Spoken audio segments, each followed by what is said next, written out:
आज एक नई सीरियल किलिंग की मूवी लाया हूँ। इस मूवी में मिस्ट्री भी अच्छी खासी मेंटेन करके रखी है। जैसे ही 12 बजते हैं पूरे शहर में आतिशबाजी शुरू होती है। नए साल की नई शुरुआत। मगर जिया के लिए कोई सपना नहीं बचा। शहर के बाहर नदी किनारे कार में बैठी वह अपने गले पे गन लगाती है। बस एक फायरिंग और जिंदगी खत्म। सुसाइड का वो फैसला कर चुकी थी कि तभी एक लड़की उसकी कार के पास आती है। जिया ट्रिगर दबाती है मगर निशाना चूक जाता है। वह बच जाती है। बाहर खड़ी वो लड़की उसे नदी की ओर इशारा करके वहां से भाग जाती है। तो अब जिया जो एक पुलिस डिटेक्टिव है टॉर्च लाइट में नदी किनारे आती है तो रिप्रैप में पड़ी एक लड़की की लाश उसे नजर आती है।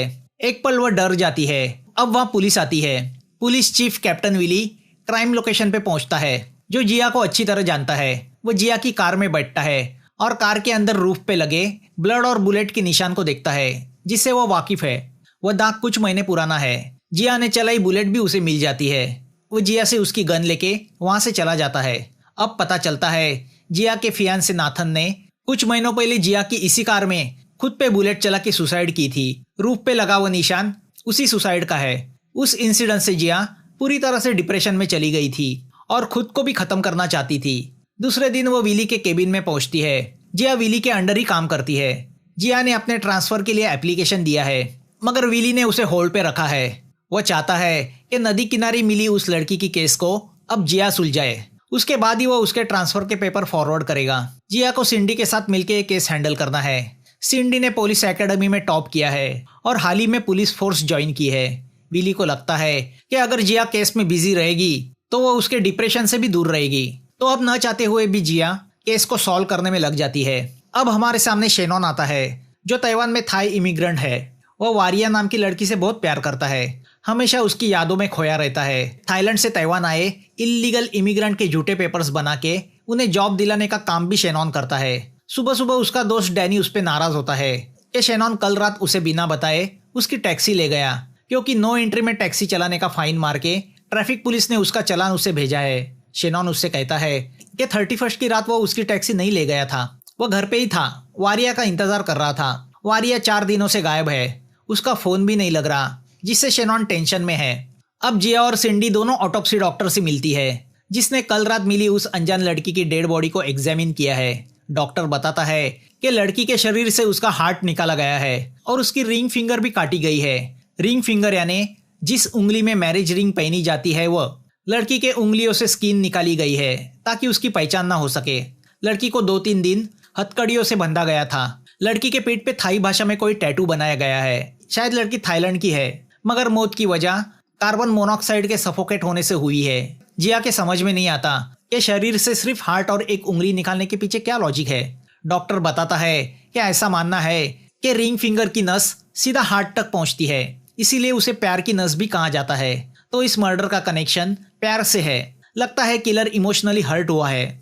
यहाँ रात को शेनॉन घर पे आता है तो देखता है एक लड़की उसके शॉप का दरवाजा खटखटा रही है। बड़ी मुश्किल से पुलिस से बचाते हुए वो उसे अंदर लेके आता है। शेनॉन अपने शॉप की ऊपरी मंजिल पे रहता है। लड़की से पता चलता है कि वो वारिया की छोटी बहन साइपिन है। वो भी वहाँ जॉब के सिलसिले में आई है मगर पिछले 1 हफ्ते से उसका वारिया से कोई कांटेक्ट नहीं हो रहा था। शेनॉन साइपिन को पहचानता है। वो नहीं चाहता साइपिन भी अपनी बहन की कदमों पे चल के इस देश में चोरी छिपे रहे। साइपिन की बातों से पता चलता है कि वारिया ने शेनॉन के साथ ब्रेकअप करके किसी साइमन नाम के थाई लड़के को पकड़ लिया था जिससे शेनॉन का दिल टूट गया था और वारिया को ऐसा करने के लिए साइपिन ने ही उकसाया था क्योंकि शेनॉन उसके और वारिया के रिश्ते को लेके सीरियस नहीं हो रहा था। साइपिन शेनॉन से कहती है कि भले वारिया ने तुम्हें छोड़ा था मगर अंदर से वो तुम्हें चाहती थी। या नाथन की मौत से जिया इस कदर इमोशनल हुई है कि वो रात को उस कार में सोना पसंद करती है जिसमें नाथन ने सुसाइड की थी।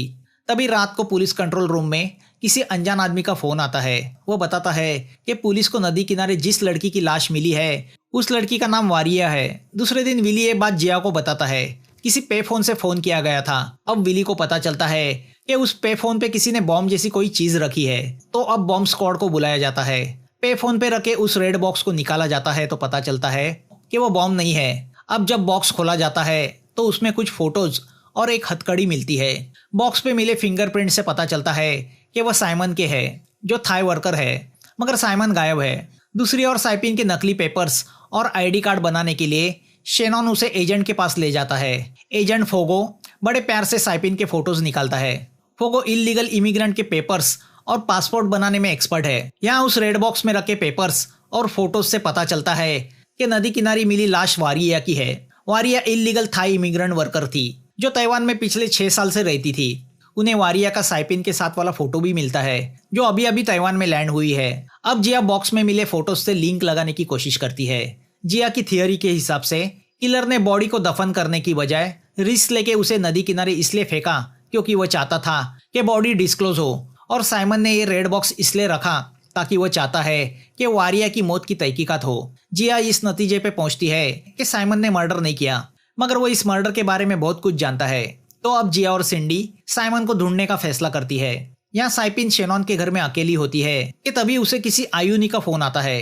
वह साइपिन से अजीब सी आवाज में कहती है कि वो वारिया की दोस्त है और वारिया किसी मुसीबत में फंसी है। आयुनी बताती है कि वह साइपिन के बर्थडे के एक दिन पहले उसे पिकअप करने एक टैक्सी भेजेगी जो उसे वारिया के पास ले जाएगी। आयुनी साइपिन को वार्न करती है कि वो शेनॉन से बच के रहे। अब कुछ दिन गुजरते हैं मगर साइपिन को काम नहीं मिलता और ना ही वारिया का कुछ पता चलता है, जिसकी वजह से वो शेनॉन पे गुस्सा होती है। शेनॉन उससे कहता है कि ताइवान में काम मिलना इतना आसान नहीं। यह जिया को वारिया के कॉल रिकॉर्ड से पता चलता है कि वारिया के मौत के बाद भी उसके फोन से किसी को फोन किया गया था और वो फोन जिस औरत को किया गया था उसका नाम आयुनी है, मगर आयुनी भी मिसिंग है। तो आयुनी के कॉल रिकॉर्ड से पता चलता है कि उसके फोन से लास्ट कॉल साइपिन को किया गया है जो वारिया की छोटी सिस्टर है। वारिया, आयुनी और साइमन के कॉल रिकॉर्ड से पता चलता है कि ये तीनों और एक नंबर के कांटेक्ट में थे और वो नंबर शेनॉन का है। तो अब ये दोनों शेनॉन के शॉप में पहुंचती है, मगर शेनॉन वारिया को पहचानने से इनकार करता है। जिया जानती है शेनॉन इल्लीगल थाई वर्कर्स को जॉब दिलाने का काम भी करता है। वो शेनॉन से कहती है कि उन्हें एक थाई लड़की की डेड बॉडी मिली है तो वो मॉर्ग में आके उसे आइडेंटिफाई करे। ये बात सुन के शेनॉन शॉक होता है। मॉर्ग में आके वो कंफर्म करता है कि वो बॉडी वारिया की है, मगर अब वो शॉक में चला जाता है। उसके इमोशन को झंझोड़ने के लिए जिया एक पुलिस वाले को गुंडा बना के शेनॉन के पास भेजती है। वो गुंडा बना पुलिस वाला जब शेनॉन से वारिया के बारे में गंदी बातें करता है तो शेनॉन उसे मारपीट करता है। जिया कंफर्म होती है कि शेनॉन इमोशनली वारिया में इन्वॉल्व था और इस केस का मेन मुद्दा प्यार ही है। शेनॉन जिया को बताता है कि वारिया उससे शादी करना चाहती थी, मगर ऐसी हालत में वो शादी की जिम्मेदारी नहीं लेना चाहता था। तो उसने उसे कुछ दिन रुकने के लिए कहा। 25 दिसंबर को वारिया ने उसे कॉल करके कहा कि वो उसके साथ ब्रेकअप कर रही है और वही उनकी आखिरी बात थी। उसके बाद वारिया लापता हुई। वारिया की मौत से शेनॉन फ्रस्ट्रेट हुआ है। जब सिंडी उसे बताती है कि वारिया की मौत के बाद उसके फोन से आयुनी को फोन किया गया था तो वह सुन के शेनॉन शॉक होता है। वो साइमन को भी पहचानने से इनकार करता है, मगर उसे इतना पता है कि अब साइपिन की जान को धोखा है तो वह उसे डैनी के घर शिफ्ट करने का फैसला करता है, मगर साइपिन जाने को तैयार नहीं। शेनॉन साइपिन को पैसे देके कहता है कि पुलिस और शायद किलर भी उसकी तलाश में है, मगर साइपिन इतनी गुस्से में है कि वो जाते जाते डैनी की कार पे डेंट मार के जाती है। जिया शेनॉन पे नजर रखे हुए है। अब वह शेनॉन के कार का पीछा करती है। शेनॉन किसी सुनसान जगह बसी एक फैक्ट्री में चला जाता है जहाँ साइमन छुपा हुआ है। वो बहुत डरा हुआ है। वो शेनॉन से कहता है कि उसने वारिया को नहीं मारा, उसने सिर्फ उसकी डेड बॉडी को नदी किनारे फेंका। या फैक्ट्री के बाहर कार में बैठी जिया सिंडी से उसकी गन लेके अंदर जाने निकलती है। तभी साइमन पिछले दरवाजे से बाहर भागता है। शेनॉन साइमन का पीछा करने लगता है। चेस के बाद शेनॉन साइमन को दबोच लेता है। जिया भी वहां पहुंच जाती है, मगर चारों की हाथापाई में साइमन जिया से उसकी गन छीनता है। वह जिया से कहता है कि उसने वारिया को नहीं मारा। इतना कह के वह गन गले से लगा के ट्रिगर दबा देता है। साइमन वहीं पे मर जाता है। साइमन की मौत से विली जिया पे बहुत गुस्सा होता है क्योंकि किलर तक पहुंचने के लिए साइमन एक बहुत बड़ी कड़ी थी। जिया विली को प्रॉमिस करती है कि 1 वीक के अंदर वो एक केस सॉल्व करेगी। अब जिया शेनॉन को आजाद करते हुए कहती है कि अगर वो मदद नहीं करना चाहता तो वो घर जा सकता है। शेनॉन बताता है कि साइमन ने वारिया को नहीं मारा, मगर उसके चेहरे पे डर को देख के लगता है ये सीरियस मैटर है। अब जिया शेनॉन को बताती है कि वारिया ने मेरी जान बचाई है। मैं कार में बैठ के सुसाइड करने जा रही थी, मगर वो मुझे खींच के उसकी लाश तक लेके आई। शायद वो चाहती है कि मैं उसके कातिल को ढूंढूं। अगर तुम उससे सच्चा प्यार करते हो तो मेरी मदद करो। रात को शेनॉन जिया को कॉल करके एक जगह बुलाता है। वहाँ दफन की हुई एक औरत की लाश वह बाहर निकालता है और जिया से कहता है कि वह लाश आयुनी की है जिसे वो ढूंढ रही है। अब वह सीधा जिया को बताता है 1 जनवरी को मुझे मेरे बॉस मेकोंग ने बुलाया। मेकोंग ताइवान का एक ऐसा सबसे बड़ा एम्प्लॉयर है जो इलीगल इमिग्रेंट को जॉब पे लगाता है। किसी ने आयुनी का मर्डर करके उसकी लाश को मेकोंग के पास भेजा था। ये पहला वाकया नहीं था। इसके पहले भी कई इमिग्रेंट लड़की के मर्डर करके उनकी लाश को मेकॉन्ग के पास भेज दिया गया था। मेकॉन्ग ने आयुनी की लाश को डिस्पोज करने की जिम्मेदारी मुझ पर सौंपी। कल मुझे साइमन से पता चला कि वारिया का भी आयुनी की तरह मर्डर करके उसकी लाश को मेकॉन्ग के पास भेज दिया गया था। वारिया की लाश को डिस्पोज करने का काम मेकॉन्ग ने साइमन पे सौंपा, मगर साइमन चाहता था कि वारिया का कातिल पकड़ा जाए, इसलिए उसने वारिया को दफन करने के बदले उसकी लाश को नदी किनारे फेंका और पुलिस को इन्फॉर्म किया। अब जिया और शेनॉन आयुनी की लाश को शॉप में लेके आते हैं। जिया आयुनी की बॉडी को चेक करती है तो उसे पता चलता है कि आयुनी का भी हार्ट निकाला गया है और उसकी रिंग फिंगर काटी गई है। वह सिंडी को मैसेज करके बोलती है कि वह आयुनी के कॉल हिस्ट्री को चेक करे।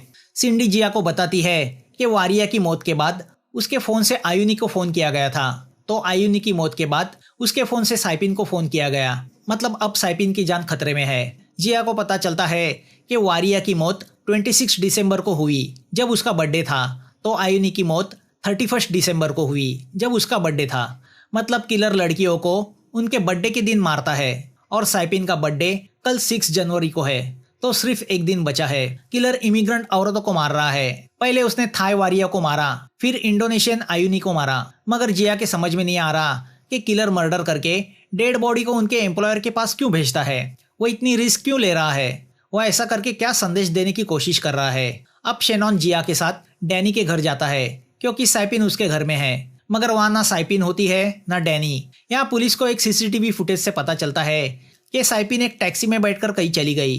तभी किसी अनजान जगह चेयर से बंधी पड़ी साइपिन हमें दिखाई देती है। यहाँ सिंडी जिया को वो सीसीटीवी फुटेज दिखाती है जिसमें साइपिन एक टैक्सी में बैठकर कहीं जाती हुई दिखाई देती है। शेनॉन से जिया को पता चलता है कि वह टैक्सी डैनी की है, तो शेनॉन डैनी को फोन करके रात को धाबे पे बुलाता है। अब रात को जैसे ही डैनी धाबे पे आता है, सिंडी उसे अरेस्ट करती है।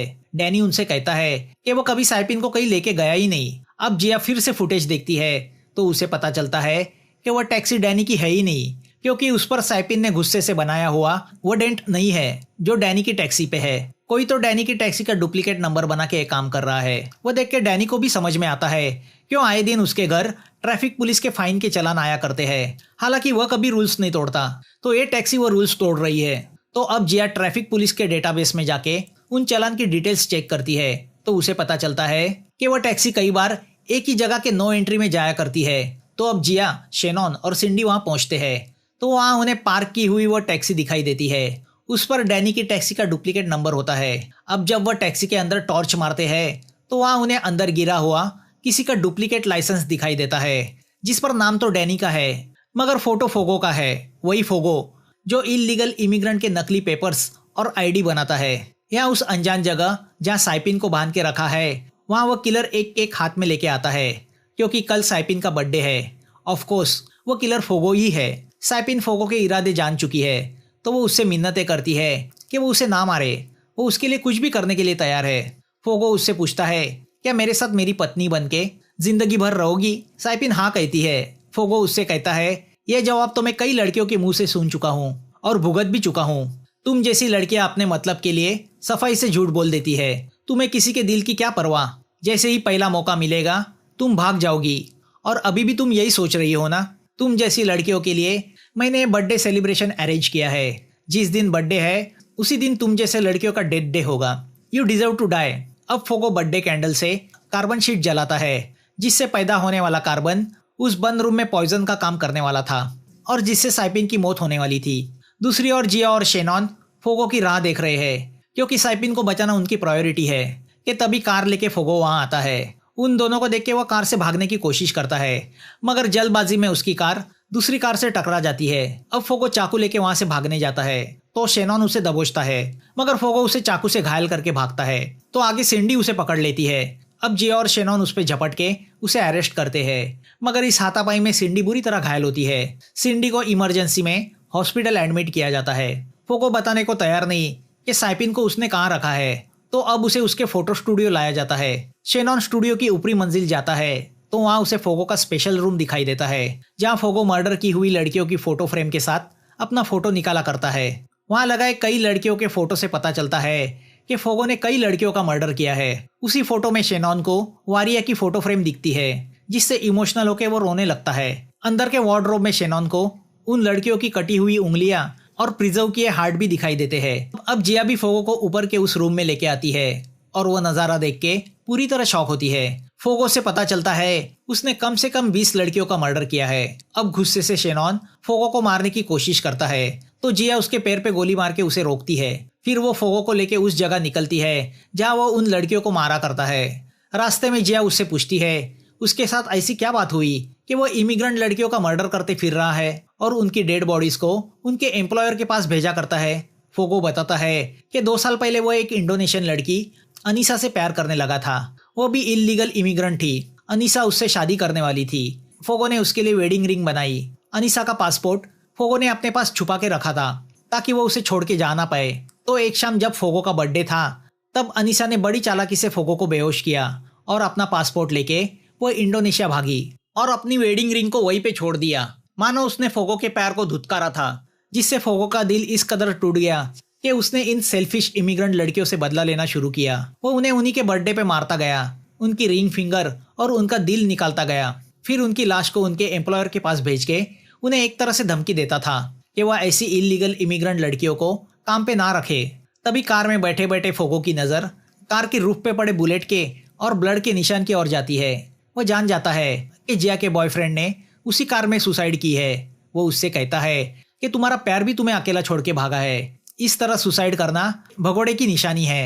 अब वो उस सुनसान फैक्ट्री में आते हैं जहाँ साइपिन को बांध के रखा है। मगर जैसे ही फोगो लॉक का पासवर्ड डाल के दरवाजा खोलता है वह अंदर भाग के दरवाजा बंद करने की कोशिश करता है, मगर जिया अपना हाथ डाल के उसे रोकती है। अब जब वह फोगो पे बुलेट चलाती है तो वह अंदर भागता है। जिया उसे ढूंढते हुए अंदर आती है तो अब फोगो आइस ब्रेकर साइपिन के गले पे टिका के जिया को गन फेंकने पे मजबूर करता है। जिया गन फेंक देती है। अब फोगो जैसे ही बाहर भागने की कोशिश करता है जिया उस पर झपट पड़ती है। दोनों में काफी हाथापाई होती है। फोगो हथकड़ी से जिया का गला दबाने की कोशिश करता है तो जिया पासी पड़ी गन उठा के फोगो को शूट करती है। मरते हुए फोगो जिया से कहता है कि भले मैं मर रहा हूँ मगर तुम भी यहाँ से बाहर नहीं जा पाओगी क्योंकि बिना पासवर्ड डोर खुलेगा नहीं। जिया बुलेट्स चला के दरवाजा खोलने की कोशिश करती है मगर दरवाजा नहीं खुलता। तभी उसे नाथन की बात याद आती है कि वो जिंदगी में कभी उसकी तरह हार नहीं मानेगी। तो अब जिया वहां पड़े सिलेंडर से दरवाजे पे लगी बुलेट प्रूफ ग्लास तोड़ देती है। फिर बेहोश पड़ी साइपिन को उठा के दरवाजे के पास लाके उसे फ्रेश एयर देती है। साइपिन बच जाती है। अब एक वीक गुजरता है। जिया अपनी उस कार को जंक यार्ड में देके उसे स्क्रैप कराती है और अपनी वेडिंग रिंग कार की सीट पे रख देती है। जैसे नाथन से उसने प्रॉमिस किया था वैसे ही एक नई उम्मीद के साथ जीने का उसने फैसला किया है। तो दूसरी ओर शेनॉन हॉस्पिटल जाके वारिया की राख और अस्थियां साइपिन के सुपुर्द करता है तो सिंडी भी ठीक हो जाती है। वह भी अब जिया को अपना आदर्श मानने लगी है। मूवी यहाँ खत्म होती है।